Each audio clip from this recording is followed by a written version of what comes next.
시편 51편 17절 말씀입니다. 하나님께서 구하시는 제사는 상한 심령이라. 하나님이여 상하고 통회하는 마음을 주께서 멸시하지 아니하시리이다. 아멘.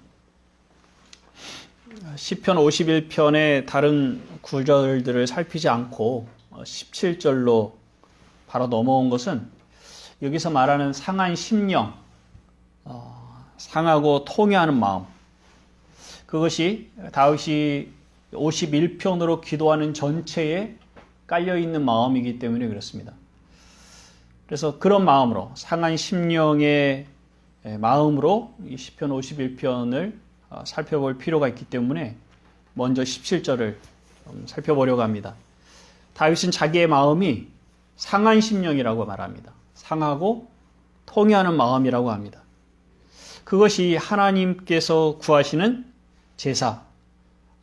이 구한다라는 표현은 이 원어 성경이나 영어 성경에도 번역되어 있지 않습니다. 하나님의 제사 이렇게 되어 있습니다. 하나님께 합당한, 하나님이 원하시는 그 제사는, 그 제물은 곧 상한 심령이다. 그렇게 말하고 있는 겁니다. 상하다, 이 말은 깨뜨려져서 산산조각나다, 그런 말입니다. 통회라는 말은 죄를 깊이 뉘우친다라는 말도 있지만 역시 부서지다, 그런 의미가 들어있어요. 그래서 상하고 통회한다는 말은 다 부서지다, 깨지다, 그런 의미가 들어있는 겁니다. 근데 8절 말씀에 보면 꺾으신 뼈들로 즐거워하게 하소서. 그래, 꺾으신 뼈라고 할 때 그 꺾였다라는 말이 이 통회라는 말과 같은 단어입니다. 같은 단어를 8절에서는 꺾었다 이렇게 표현이 되고 있고, 그리고 17절에서는 통회라고 번역을 한 겁니다. 그러니까 뼈가 꺾인 것처럼 마음이 꺾이고 부러지고 부서진 그런 상태를 상하고 통회하는 마음이다. 그렇게 표현을 한 겁니다. 상하고 통회하는 마음은 하나님 앞에서 자기의 죄를 발견하고 두렵고 떠는 마음입니다. 자기 자신에게는 자랑할 것이 아무것도 없다는 그 무능력을 고백하는 겁니다. 자기의 자아를 주장하지 않고 하나님께 항복하는 겁니다. 마태복음에서 말씀하시는 것처럼 심령이 가난하고 애통하는 마음, 바로 그것이 상하고 통회하는 마음입니다. 우리가 마음이 상했다 이런 표현을 좀 자주 씁니다. 친구의 말에 혹은 형제, 자매, 부모의 말에 마음이 상했어, 나한테 그렇게 말하면 안 되지 하는 그런 표현을 쉽게 쓰기도 합니다. 꿈을 가졌다가 그 꿈이 포기되는 경우, 절망이 이르는 경우, 그런 경우도 마음을 상했다 그렇게 말할 수 있고, 혹은 사랑하는 사람을 잃었을 경우에 그럴 때는 마음이 심하게 상하게 되죠. 이런 일들로 마음이 상했다 하는 것이 무엇인지 우리가 충분히 이해할 수 있는 내용입니다. 근데 다윗의 마음은 그런 종류의 것과는 다릅니다. 죄로 인해서 하나님 앞에 아무것도 할 수 없는 그 무능력을 고백하고 항복하고 나오는 그런 상태를 다윗이 마음이 상하고 통회하다 그렇게 표현을 합니다. 이전에 다윗이 하나님 앞에 죄를 고백하지 않았을 때, 그때도 그의 마음은 괴롭고 힘들었습니다. 근데 그때의 마음을 상하고 통회하는 마음이라고 말하지는 않습니다. 죄를 고백하지 않고 그걸 담고 있을 때 하나님과의 관계가 멀어지고 그 자신이 심히 고통스러운 그런 상황이었는데, 그때의 마음은 굳은 마음이라고 말합니다. 강팍한 마음이라고 말합니다. 그것은 자기 죄를 인정하려고 하지 않습니다. 하나님 앞에 정직하게 나아가지 않습니다. 아무것도 할 수 없는 상황임에도 불구하고 그것을 인정하려 들지 아니하고 무엇인가 숨기고 애써 하나님 앞에 나아가지 아니하려는 그런 태도를 갖습니다. 사실 그런 그 내용으로 봐서는 그 사실 마음이 심하게 상처 입고 꺾여 있는 것이라고 우리는 볼 수 있죠. 표현은 그렇게 할 수 있지만 이것은 결이 다릅니다. 그거는 성경에서는 마음이 굳은 마음이다. 그렇게 얘기합니다. 딱딱해서 말씀이 심겨질 수 없는 길가와 같은 밭인 것이죠. 그런 마음이 아니라 하나님 앞에서 부드럽게 된, 깨져서 그 땅이 부서져서 심겨지고 씨가 심겨지고 자라날 수 있는 그러한 땅과 같은 마음을 상하고 통회하는 마음이다. 그렇게 말을 하고 있습니다. 하나님께서 다윗의 마음을 깨뜨리셨습니다. 그의 마음을 상하게 하고 그의 마음을 통회하게 하십니다. 그때 비로소 다윗은 자기의 죄에 대한 자각이 일어납니다. 자기의 상황이 얼마나 비참하고 크게 무너진 삶인지를 발견하고 하나님 앞에 죄를 인정하며 또 슬퍼합니다. 뼈가 꺾인 사람처럼 고통스러워하고 괴로워합니다. 하나님의 말씀과 성령을 사모합니다. 아주 작은 은혜에도 감사하며 자기 자신을 철저히 부인하고 하나님만을 바라봅니다. 그것이 상하고 통회하는 마음입니다. 근데 다윗이 바로 이런 마음으로, 이렇게 상하고 통회하는 마음으로 하나님 앞에 기도하고 있는데, 그것이 바로 하나님이 원하시는 제사요, 하나님께 드려질 수 있는 제물이라고 말하고 있는 겁니다. 그 깨지고 부서진 마음, 하나님은 그 어떤 동물의 제사보다도 그 깨진 마음이 더 낫다고 말씀을 하십니다. 그 상하고 통회하는 마음에 대해서 하나님께서 어떻게 생각하시는지 성경의 몇 구절을 찾아보면 시편 34편 18절에 이렇게 말씀하는데요. 여호와는 마음이 상한 자를 가까이 하시고 충심으로 통회하는 자를 구원하시는도다. 마음이 상한 자를 하나님이 가까이 하시고 통회하는 자를 하나님이 구원하신다 말씀합니다.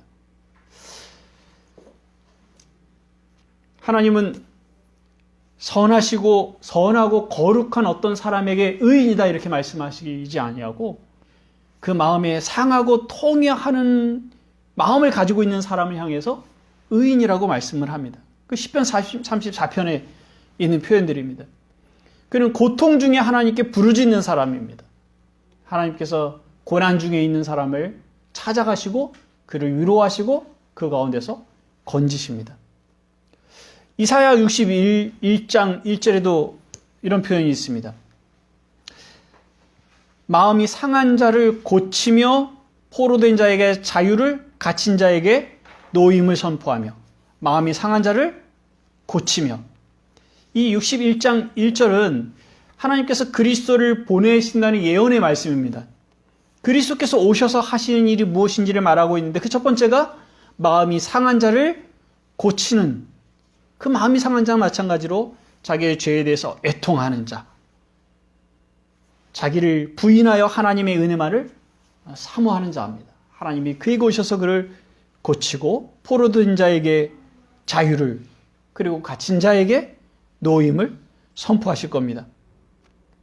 이사야 57장 15절에 지극히 존귀하며 영원히 거하시며 거룩하다 이름하는 이가 이와 같이 말씀하시되 내가 높고 거룩한 곳에 있으며 또한 통회하고 마음이 겸손한 자와 함께 있나니.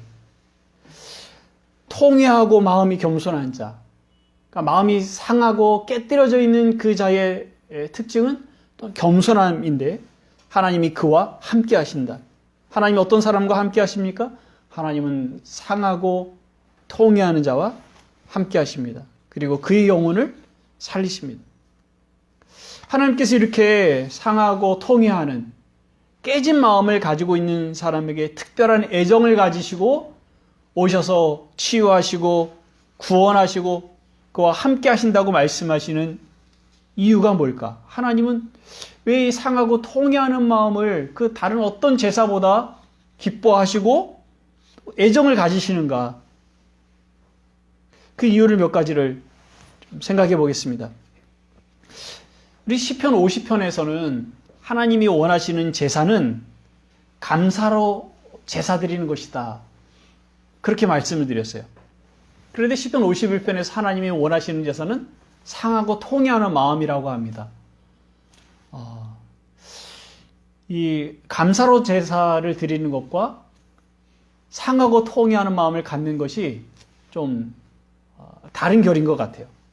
우리가 감사라고 그랬을 때 늘 하나님을 기쁨으로 나아가는 것을 생각을 하니까 그렇죠. 근데 50편에서 말씀을 드릴 때 감사는 기쁘고 즐거워하는 그 하나님이 행하시는 어떤 일들에 대한 기쁨을 표현하는 것이 아니라 하나님의 성품을 높이고 우리의 죄를 그 앞에서 고백하는 것이라고 말씀드렸습니다. 그렇게 생각할 때 그 감사의 제사는 곧 51편의 상하고 통회하는 마음과 연결이 됩니다. 시편 51편의 시작을 다윗이 이렇게 시작을 합니다. 하나님이여 주의 인자를 따라 내게 은혜를 베푸시며 주의 많은 긍휼을 따라 내 죄악을 지워주소서.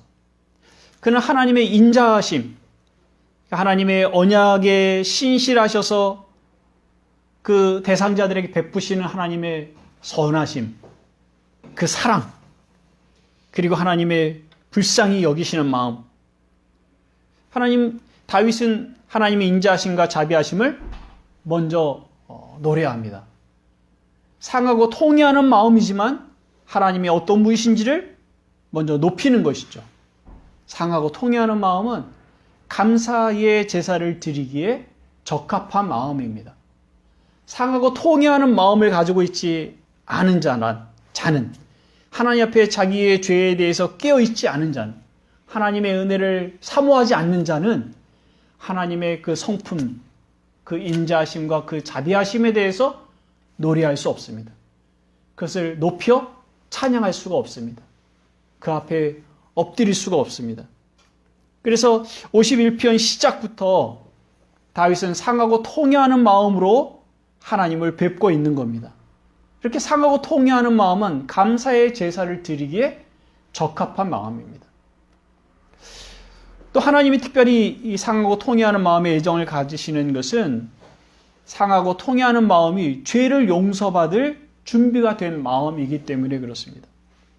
자기가 하나님께 지은 죄에 대해서 아무런 자각을 하지 않는 사람이 하나님의 용서를 받는다고, 하나님의 용서의 선언을 받는다면 과연 그는 그것을 즐거워하겠습니까? 물론 고맙게 생각하죠.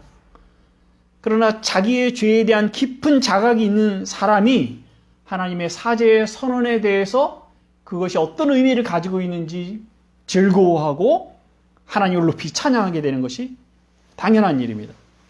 죄와 사탄에게서 벗어나려고 한 일이 없던 사람이 자유를 선언을 받는다면 과연 그는 그 자유의 의미가 무엇인지를 알 수 있겠습니까? 죄에 대해서 괴로워하고 슬픈 마음이 전혀 있지 않았던 사람이 죄에 대해서 선언을 받는다면 그는 그것에 대해서 기뻐할 수 있겠습니까? 이미 사형 선언을 받은 사람이 있습니다. 그는 사형입니다. 그러니까 사형받을 날짜만 기다리고 있는 것이죠. 한 사람은 아직 형이 선고되지 않은 사람입니다. 재판 중에 있습니다. 물론 그의 죄를 따져서 중형에 처해질 수도 있지만 혹은 무죄 석방이 될 수도 있는 거죠. 어떤 일이 일어날지 아직 결정되지 않은 사람입니다. 그런데 그 두 사람에게 모두 사면이 선언이 됐습니다. 누가 더 기뻐하겠습니까? 사형이 언도된 사람, 죽는 것 외에는 기다릴 것이 없는 사람에게 선언된 사면은 그 사람에게 생명입니다. 새로운 삶이 주어진 것이죠. 그는 그 가치가 무엇인지를 아는 사람입니다.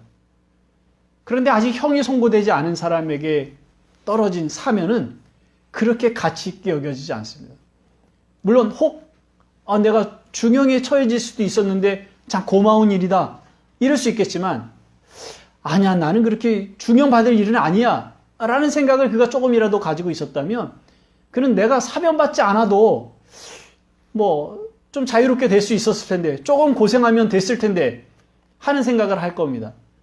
그에게 사면은 그렇게 기쁘고 즐거운 일이 아닌 것이죠.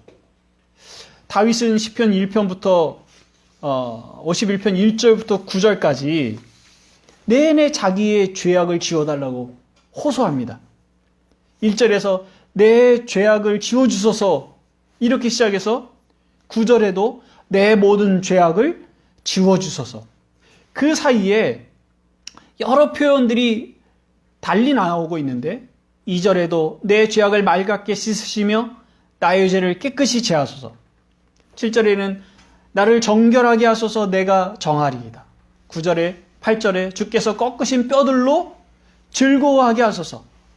9절에 내 죄에서 돌이키시고 내 모든 죄악을 지워주소서. 용서에 대한 표현을 달리하면서 계속 반복해서 이렇게 기도합니다. 그래서 그냥 무심코 읽어보다 보면 했던 말을 또 하고 했던 말을 또 하는 것 같은 느낌이 듭니다. 그렇겠죠. 자기의 죄에 대해서 깊이 슬퍼하는 사람이 하나님 앞에 탄식하며 기도할 때에 이런 표현들이 나올 수밖에 없습니다. 반복해서 말들을 합니다. 하나님 저를 용서해 주세요. 하나님 저를 살려주세요. 저를 깨끗하게 해주세요. 하는 마음들을 표현하게 됩니다.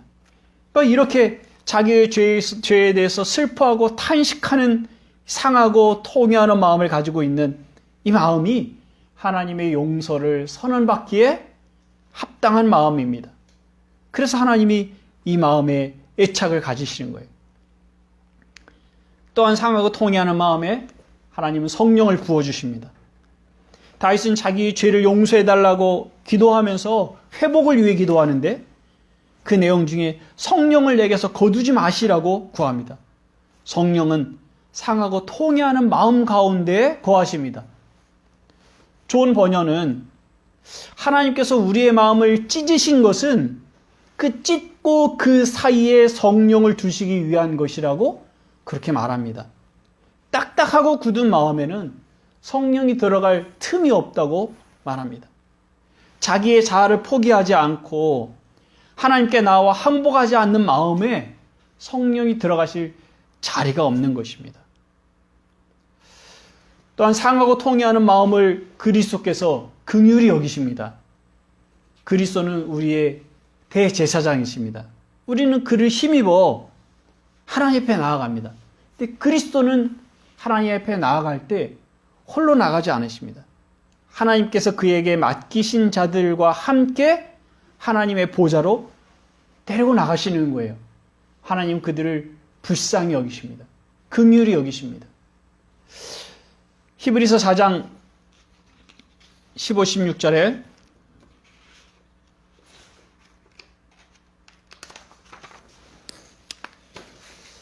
14절부터 그러므로 우리에게 대제사장이 계시니 승천하시니 곧 하나님의 아들 예수시라. 우리가 믿는 도리를 굳게 잡을지어다. 우리에게 있는 대제사장은 우리의 연약함을 동정하지 못하실 이가 아니요 모든 일에 우리와 똑같이 시험을 받으신 이로되 죄는 없으시니라.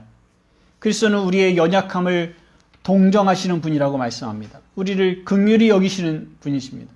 만약에 우리가 상하고 통회하는 마음을 가지고 있지 않다면 우리는 그리스도의 긍휼히 여기심을 우리는 달가워하지 않을 겁니다. 우리는 그것을 크게 기뻐하며 즐거워하지 않을 겁니다. 우리는 그의 긍휼하심을 힘입어 하나님 앞에 나아가는데 힘쓰지 않을 겁니다. 우리의 상하고 통회하는 마음이 오히려 그리스도가 우리에게 긍휼하심을 발휘하게 하시는 요소가 되는 겁니다. 그럼 우리는 어떻게 상하고 통회하는 마음을 가질 수 있을까? 우리는 어떻게 해서 이런 마음을 갖겠습니까? 이게 문제죠. 마음을 상하게 하는 것, 마음을 깨뜨리게 하는 것. 그건 참 쉬운 일이 아닙니다. 우리가 우리의 몸을 상하게 한다고 생각해 보십시오. 정신이 건강한 사람이라면 자기 몸을 스스로 해할 수가 없습니다. 자해할 수가 없어요. 특별한 서약을 위해서 손가락을 자르거나 하는 일은 있을 수 있지만 자기 몸을 스스로 해야 하는 것은 그건 일반적으로 일어날 수 있는 일이 아닙니다. 그러니까 더더군다나 마음을 찢는 것은 어떻게 가능하겠습니까? 그런데 성경은 마음을 찢는 두 가지 요소를 말하고 있는데요. 하나는 성령께서 그렇게 하십니다. 에스겔 36장 26, 27절에 이렇게 말씀합니다. 또 새 영을 너희 속에 두고 새 마음을 너희에게 주되 너희 육신에서 굳은 마음을 제거하고 부드러운 마음을 줄 것이며 또 내 영을 너희 속에 두어 너희로 내 율례를 행하게 하리니 너희가 내 규례를 지켜 행할지라. 굳은 마음을 제거하시고 부드러운 마음을 주십니다. 성령은 우리 안에 오셔서 함께 하시는데, 근데 그 일을 성령이 오시기 전에 우리의 굳어져 있는 딱딱한 그 마음을 제거하십니다. 그 굳어있는 땅을 쟁기로 갈아 엎으십니다. 부드럽게 하신 후에 그는 오셔서 우리와 함께 하십니다. 우리가 죄 가운데 사는 동안에는 성령은 우리에게 가난하고 애통하는 마음을 일으켜 주셔야만 합니다. 그래야 비로소 우리가 하나님 앞에 설 수 있습니다. 또 하나님 말씀을 통해서 우리에게 상하고 통해하는 마음을 일으켜 주십니다. 히브리서 4장 12, 13절에 이렇게 말씀합니다. 하나님의 말씀은 살아있고 활력이 있어 좌우에 날선 어떤 검보다도 예리하여 혼과 영과 및 관절과 골수를 찔러 쪼개기까지 하며 또 마음의 생각과 뜻을 판단하나니 지으신 것이 하나도 그 앞에 나타나지 않음이 없고 우리의 결산을 받으실 이의 눈앞에 만물이 벌거벗은 것 같이 드러나느니라. 하나님의 말씀이 아주 날이 예리하게 선 그 어떤 칼보다도 예리해서 우리의 혼과 영과 관절과 골수를 찔러 쪼개기까지 할 수 있다고 말합니다. 그러니까 우리의 생각, 우리의 뜻, 우리의 욕망, 우리 안에 있는 그 모든 것들에 하나님의 말씀이 들어와서 그것을 파헤치는 겁니다. 우리가 숨기려고 하는 그 어떤 교만과 외식적인 자아들까지 찾아 들어와서 하나님의 말씀이 그것을 분별해내십니다. 그 말씀 앞에 우리 전 인격이 다 드러나 버립니다. 그리고 하나님의 심판대 앞에 서게 됩니다. 그럴 때 우리는 바울과 같이 내가 죄인 중에 괴수입니다. 이런 고백을 할 수밖에 없습니다. 그때 비로소 우리는 우리가 입고 있던 옷이 누더기에 불과하다는 것을 알게 되고 우리가 자랑하던 것들이 가짜라는 것이 폭로됩니다. 철저하게 깨부서지는 겁니다. 하나님의 말씀이 우리 앞에 그런 일들을 행하셔요. 그때 비로소 우리는 아무것도 자랑할 것이 없다는 것을 발견하게 됩니다. 영적인 파산에 이르게 되고 하나님 앞에 항복하게 됩니다. 하나님께서 우리에게 주시는 성령과 하나님의 말씀이 우리의 굳은 마음을 제거합니다. 자기를 자랑하는 마음, 교만한 마음, 하나님 옆에서 목이 뻣뻣한 것들을 깨뜨리시고 우리를 상하게 하고 우리를 통회하게 합니다. 하나님만이 하실 수 있는 일입니다.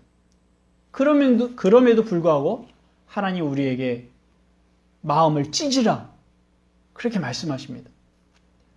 요엘서 2장 13절에 너희는 옷을 찢지 말고 마음을 찢고 너희 하나님 여호와께 돌아올지어다. 그는 은혜로우시며 자비로우시며 노하기를 더디하시며 인애가 크시사 뜻을 돌이켜 재앙을 내리지 아니하시나니. 그럼에도 불구하고 마음을 찢으라 말씀하시는데 그런데 우리가 어떻게 마음을 찢습니까? 마음을 찢는다 할지라도 찢으려 한다 할지라도 그것이 되지 않습니다. 되지 않는다는 그 사실을 하나님 앞에 인정하는 것이 우리가 할 수 있는 일입니다. 성경에는 우리가 할 수 없는데 우리에게 하라고 명령하시는 말씀들이 곳곳에 나옵니다. 근데 그것은 우리가 할 수 없음을 인정하고 하나님의 은혜를 바라게 하시는 말씀들입니다. 마음을 찢으라 말씀하시는 그 말씀을 듣고 하나님 앞에 은혜를 구하는 것, 그것이 우리가 할 수 있는 일이고 하나님 앞에 은혜를 구할 때에 하나님의 성령께서 우리에게 오시고 또 하나님 말씀 앞에 우리를 정직히 서게 하십니다. 마음에 애통함이 있게 하시고 가난하여 하나님 앞에 항복하게 하십니다. 우리에게 일어나는 신자들에게 가끔 상하고 통해하는 마음들이 일어날 수 있습니다. 그때 우리는 이 시대의 흐름에 맞게 빠른 방법으로 해결하려고 합니다.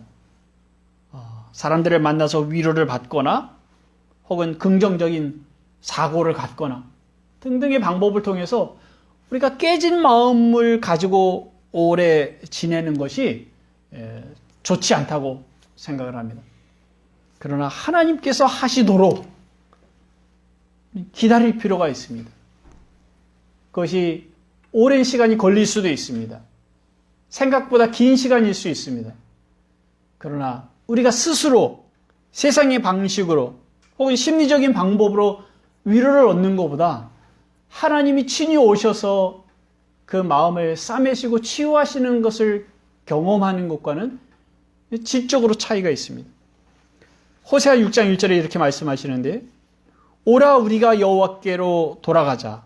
여호와께서 우리를 찢으셨으나 도로 낫게 하실 것이요 우리를 치셨으나 싸매어 주실 것임이라. 주께서 친히 오셔서 우리를 낫게 하시고 싸매어 주실 때까지 기다린다면, 그래서 그 하나님의 은혜를 경험할 때에 그 하나님과 갖는 그 친밀한 교통의 수준은 참으로 깊고 또 뜨거울 것입니다. 여러분에게 상하고 통해하는 마음이 있습니까? 죄에 대하여 한 번도 상하고 통해하는 마음을 가져본 일이 없는 그런 그리스도인이 있을 수 있습니다. 어려서부터 말씀을 듣고 배우고 그리스도께서 우리의 죄를 위해 십자가를 지시고 우리를 용서하셨다는 말씀을 그냥 마음으로 듣고 확신하고 또 하나님의 자녀로 또 경건하게 살아가려고 그렇게 노력하는 신자들이 있습니다. 그런 신자들은 자기의 죄에 대해서 깊이 있게 고민하거나 또 그 죄에 대해서 상한 마음으로 하나님의 은혜를 사모하지 못하는 그런 일도 있을 수 있습니다. 그러나 그도 상하고 통해하는 마음을 구할 필요가 있습니다. 상하고 통해하는 마음이 있어야만 거듭났다거나 구원의 확신을 가질 수 있다거나 그런 것은 아닙니다. 그러나 하나님이 친히 오셔서 그의 죄를 위로하시고 또 그의 상처를 싸매시는 경험을 한 사람이 훨씬 더 하나님의 은혜에 대한 깊은 감격과 감동을 가지고 살아갈 수 있습니다. 그리스도께서 나를 위해 죽으시고 내 죄를 용서하셨다는 그 확신이 없는 사람이라면, 그래 그리스도를 인격적으로 만났다는 분명한 고백을 할 수 없는 사람이라면 더더욱 상하고 통해하는 마음이 있기를 구해야 할 필요가 있습니다. 혹은 이미 하나님의 자녀로 살고 있는 성도라 하더라도 상하고 통해하는 마음을 구하십시오. 최근에 여러분들에게 상하고 통해하는 마음이 있었습니까? 혹은 지금 있습니까? 죄로 인해서 두렵고 떨리는 마음이 있습니까? 자기의 무능력을 인정하고 하나님께 항복하는 마음으로 나온 일이 있습니까? 하나님 주신 아주 작은 은혜에도 감사하며 기뻐하는 일이 있습니까? 하나님의 말씀을 사모하고 하나님의 성령을 사모하고 계십니까? 하나님의 뜻을 조차 살아가기 위해서 깨어 있습니까? 이전에 우리가 그런 상하고 통해하는 마음으로 하나님과 가까이 교제했던 시간들이 있었지만 지금은 그렇지 않다면 지금도 여전히 상하고 통해하는 마음을 가질 필요가 있습니다. 설교를 준비하는 일들이 언제나 그렇지만 쉽지 않습니다. 그런데 특별히 이 말씀이 참 어려웠던 것이 제 안에 상하고 통해하는 마음이 있는가 하는 그런 생각 때문에 그렇습니다. 종교적으로 익숙한 마음을 가지고 있지 않나. 작은 것에 감사거리를 찾아서 그 주신 은혜에 감사하는 말을 합니다. 매 순간 그리스도를 의지하는 마음이 있습니다. 그런데 마음이 깨지고 부서져 있어 은혜를 바라는 그런 마음이 제 안에 좀처럼 없는 것 같습니다.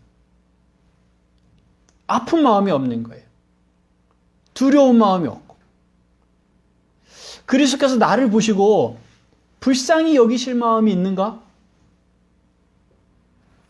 너무 그리스도 안에 자족한 마음, 물론 이 자족해서는 안 된다는 말이 아니라 늘 하나님 앞에 서서 그 은혜에 감사하고 기뻐하는 마음과 또한 그럼에도 불구하고 상하고 통해하는 마음이 공존할 수 있는 것인데, 그래 한쪽으로 치우쳐 있는 거죠.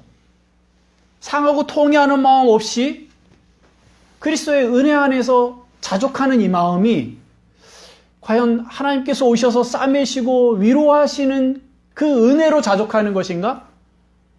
아니면 내 스스로 알고 있는 말씀들을 이렇게 모아서 그 말씀들로 스스로를 위로하고 있는 것인가? 은혜의 위로가 아니라 친히 주시는 그 위로로 위로를 받는 게 아니라 내가 알고 있는 말씀과 신앙의 익숙함으로 스스로 그 위에 서 있는 것 아닌가. 긍정적인 태도를 취하는 것이죠. 그런 신앙의 익숙함 가운데 있지 않나, 그런 생각을 했습니다. 그래서 좀처럼 이 말씀을 어떻게 이해해야 할지, 어떻게 설명을 해야 될지 참 난감하게 시간을 보냈습니다. 다윗의 기도를 따라서 할 수 있습니다. 우리가 매주 주일에 이 시편 51편으로 기도를 합니다. 그런데 다윗이 가졌던 그 상하고 통해하는 마음이 없이도 우리는 이렇게 반복해서 익숙하게 이 시편으로 기도할 수 있습니다. 근데 그것은 상하고 통해하는 마음은 아니죠. 하나님이 구하시는, 하나님이 원하시는 그런 제사는 아닙니다. 여러분, 개인의 마음의 상태, 또 삶의 상태에 대해서 상하고 통해하는 마음이 없이는 갈증이 없는 거죠. 하나님의 은혜에 대한 갈증이 없습니다. 하나님의 도우심에 대한, 하나님의 그 충만한 역사에 대한 갈증이 없죠. 공동체를 향한, 지체들을 향한 상한 마음이 없이는 또 하나님의 은혜가 부어지기를 기대하는 마음 또한 너무 그냥 익숙한 대로 기도하고 익숙한 대로 바라게 됩니다. 이 시대의 교회를 향한 상한 마음이 있어야 됩니다. 다른 사람들이 죄에 머물러 살아가는 것에 대해서 마음 아파해야 합니다. 그걸 보고 상해야 합니다. 세상에 대해서 상한 마음을 가져야 됩니다. 시편 51편과 같은 죄의 고백이 정말 죄를 지은 어떤 특정한 사건과 관련돼서 이렇게 기도할 수 있습니다. 그러나 하나님께서 이 51편을 통해서 우리에게 주시는 교훈은 우리가 어떤 특정한 죄가 있을 때에 이런 식으로 고백하라고 말씀하시는 것이 아니라 우리가 하나님 앞에 어떤 태도로 취해야 하는가, 어떤 태도로 살아가야 하는지를 말씀하고 있는 겁니다. 이거는 우리가 하나님 앞에 설 때 늘 가져야 하는 마음입니다. 상하고 통해하는 마음, 하나님의 은혜를 바라는 마음, 그런 마음으로 설 때 하나님 우리 함께 하시고 우리에게 은혜를 부어주십니다. 존 번연은 생애 말에 하나님이 구하시는 제사, 상한 마음의 탁월함, 그런 제목의 책을 썼습니다. 시편 51편 17절 그 한 절을 풀어서 책을 쓴 거예요. 그것이 우리말로는 상한 심령으로 서라, 그런 제목으로 번역이 됐습니다. 그 책의 마지막에 이런 권면의 시로 마무리합니다. 통회하는 마음으로 하나님께 나아오라. 너를 찌르는 죄로 인하여 슬퍼하며 하나님께 나아오라. 상한 심령으로 하나님 앞에 서라. 그게 아니라면 그대 하나님께 나아옴이 헛되거늘. 그게 아니라면 그대 하나님 앞에 섬이 망령되거늘. 그 무슨 유익이 있으리요. 기도합시다. 하나님 아버지,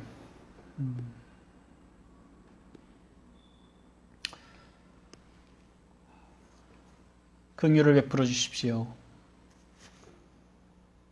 우리 마음이 하나님을 예배하는 일에 익숙해 있어 하나님을 신앙하는 일에 익숙해 있어 상하고 통회하는 마음을 가져본 일이 오래되었습니다.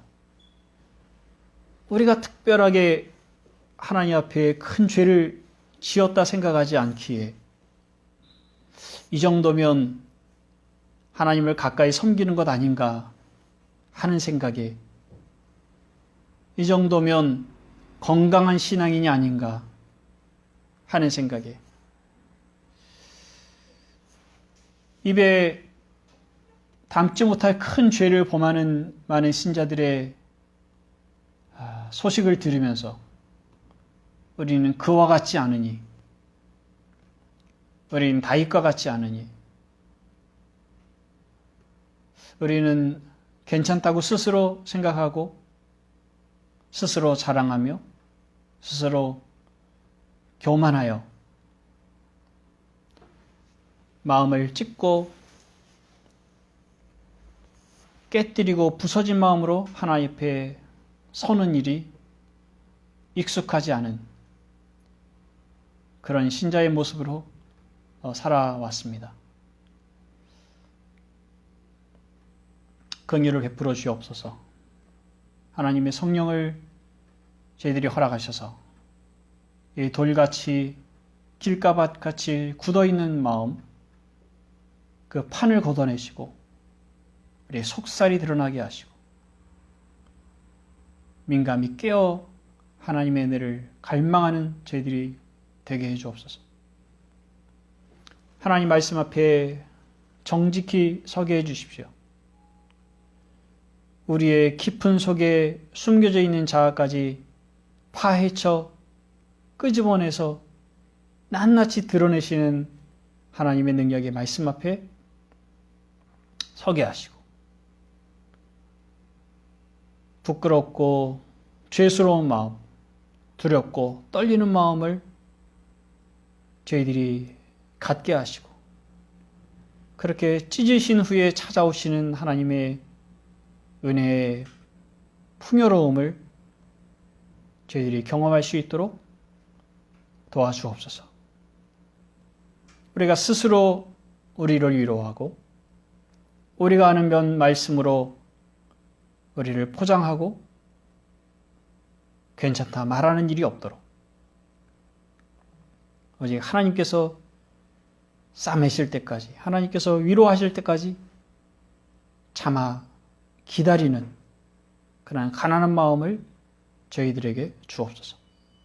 하나님이 시대와 시대의 교회를 위해 또 이 세상을 위해서 울어야 하고 또 그 상한 마음으로 하나님 옆에 매달려야 할 것이 신자들의 몫인데 하나님 우리가 세상을 향해서 또 주를 알지 못하는 우리 가족들을 위해서 또 죄 가운데 머물러 살아가고 있는 지체들을 위해서 울며 울 수 있도록 저희들을 사용하여 주옵소서.